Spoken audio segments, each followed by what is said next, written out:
Salut, c'est Rick Renner. Et aujourd'hui, je veux continuer à vous parler de la communion du Saint-Esprit.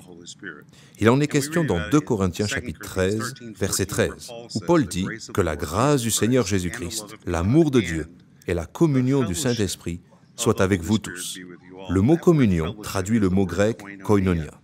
Et nous avons vu précédemment que ce mot koinonia se trouve dans Philippiens chapitre 4, verset 14, où il évoque l'idée des Philippiens qui se déclarent responsables envers l'apôtre Paul. Il ne s'agissait pas seulement de communion fraternelle. Les Philippiens avaient choisi de participer activement pour partager la responsabilité avec Paul lors d'un pénible dilemme. Alors, on pourrait traduire le verset ainsi, que la responsabilité du Saint-Esprit soit avec vous tous. Mais aujourd'hui, je voudrais voir dans quel autre contexte ce mot koinonia est utilisé. Nous le trouvons dans Luc, chapitre 5, verset 7, lorsque Jésus prêchait devant une multitude. Les foules étaient devenues tellement nombreuses que bien qu'elles aient entendu sa voix, elles ne le voyaient pas. Alors, il est monté dans la barque de Simon-Pierre. Il s'est éloigné du bord de mer et a commencé à prêcher depuis la barque pour toutes les personnes assises sur le rivage. Ensuite, la Bible relate que Jésus a ordonné à Pierre de jeter son filet en vue d'une prise.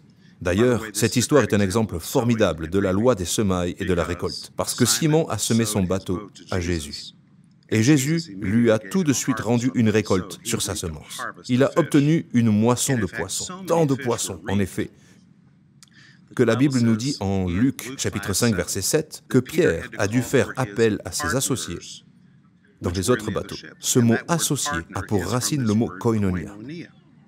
Aussi, nous découvrons que ce mot « koinonia » évoque le partenariat, comme s'il s'agissait d'un vrai partenaire commercial légitime. Ces autres hommes, dans les autres barques, avaient le même métier que Pierre. Ils étaient partenaires en affaires. Nous avons donc un deuxième concept contenu dans koinonia, le Saint-Esprit en tant que notre partenaire, un véritable associé légitime. Il veut être en partenariat avec nous dans notre façon de prier. Il veut être notre partenaire dans nos entreprises. Il veut être en partenariat avec nous dans nos études et avec nos familles.